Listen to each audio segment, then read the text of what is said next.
భగవంతుడి దయతో బయటపడ్డానని మాజీ మంత్రి నల్లపురెడ్డి ప్రసన్న కుమార్ రెడ్డి అన్నారు. గత రాత్రి తన ఇంటిపై జరిగిన దాడిపై ఆయన స్పందించారు. ఇవాళ ఆయన మీడియాతో మాట్లాడారు.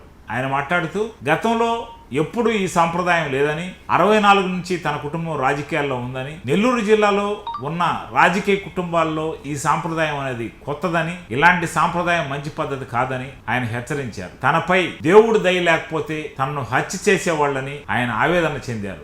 ఎన్నికల అనంతరం కూటమి ప్రభుత్వం అధికారంలోకి వచ్చింది. అధికారంలోకి వచ్చి ఇంచుమించు 1 year అవుతుంది. ఈ 1 year లో కూడా నేను ప్రశాంత్ రెడ్డి గారిని గాని, ప్రభాకర్ రెడ్డి గారిని గాని వ్యక్తిగతంగా విమర్శించలేదు. ఎలక్షన్స్ లో విమర్శించుకున్నాం. ఎలక్షన్స్ లో తప్పదు, విమర్శలు ప్రతి విమర్శలు ఉంటాయి. అధికారంలోకి వచ్చారు. ఈ 1 year లో కూడా నేను ఆమె గురించి ఎక్కడా కూడా చెడ్డగా మాట్లాడలా. ఇంకా నా గురించే మాట్లాడింది తప్ప నేను అవి కూడా పట్టించుకోలేదు. ఈ మధ్యన ముదివర్తిపాలెం వెళ్ళింది. ఆ సబ్మర్సిబుల్ కాజ్వే ఆమె చేయించినట్టు నేనే ప్రారంభిస్తాను. ఈ నియోజకవర్గంలో ప్రసన్న కుమార్ రెడ్డి ఒక్క తట్ట కూడా వేయలేదు మట్టి, అన్ని నేనే చేయించానని చెప్పి ప్రగల్భాలు పలికింది. నేనేదో సంపాదించేసుకున్నానంట, అవినీతి పరుణ్ణంట, ఇట్లా వ్యక్తిగతంగా నా మీద దాడి చేసింది. నిన్న రుక్మిణి కళ్యాణ మండపంలో కోవూరు నియోజకవర్గం విస్తృత స్థాయి సమావేశం పెట్టుకున్నాం.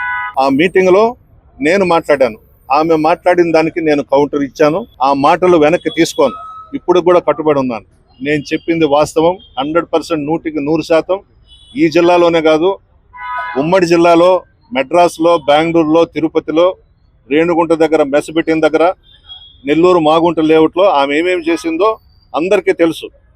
నా మీద వ్యక్తిగతంగా వచ్చావు కాబట్టి నేను నీ మీద వ్యక్తిగతంగా వదిలాను. నిన్న సాయంత్రం ఏం అవసరం, ఎవరు నేర్పించారు మాకు అవినీతి అంట, పర్సంటేజ్లు అంట, ఏదేదో మాట్లాడింది. దానికి నేను కౌంటర్ ఇచ్చాను. నీకు దమ్ము ఉంటే, ధైర్యం ఉంటే ప్రభాకర్ రెడ్డి నువ్వు రండి, ప్రెస్ మీట్ పెట్టండి, విమర్శలు చేయండి, మళ్ళా మేము దానికి కౌంటర్ ఇచ్చుకుంటాం.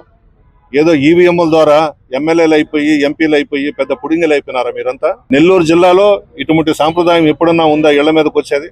అంతే కదా, మీరు వచ్చి చేసింది ఏంది? నేనుంటే నన్ను చంపేసేవాళ్ళు. దేవుడేదో నన్ను బయటకు పంపించినట్టున్నాడు. ఇళ్ళంతా ధ్వంసం చేసేశారు. 85 ఏళ్ల మా తల్లి గారు ఉన్నారు ఇంట్లో, ఆమెను బెదిరించారు, పనివాళ్లను బెదిరించారు, మొత్తం పగలగొట్టి పారేశారు. బెడ్రూమ్స్ తో సహా ఆఫీస్ రూమ్, అన్ని డైనింగ్ టేబుల్ మొత్తం పగలగొట్టేశారు. ఏమొస్తుంది మీకు? ఏం ఆనందం అది? పైశాచిక ఆనందం. పగలగొట్టారు. మీ గురించి ఏమనుకుంటారు? ఈ రోజు నెల్లూరు జిల్లాలో చేయొచ్చా ఆ పని? 1961 నుంచి రాజకీయాల్లో ఉన్నాం. ఫస్ట్ మా పెదనాన్న జిల్లా పరిషత్ చైర్మన్ 61లో, మా నాన్న సమితి ప్రెసిడెంట్. ఎంతో మంది రాజకీయ నాయకులు చూసాం, గ్రూపులు చూసాం. నేదురుమల్లోళ్ళు ఉన్నారు, ఆనవాళ్ళు ఉన్నారు, మేమున్నాము. ఎవరు కూడా ఇటువంటి సాంప్రదాయానికి శ్రీకారం చుట్టలేదు. చాలా తప్పు చేశారు. మంచిది కాదు ఇది. బహుశా భగవంతుడు నన్ను బయటికి పంపించాడు, లేకపోతే ఈ రోజు వేరే విధంగా ఉండేది ఇంట్లో. ఆయనే కాపాడాడని అనుకుంటున్నా.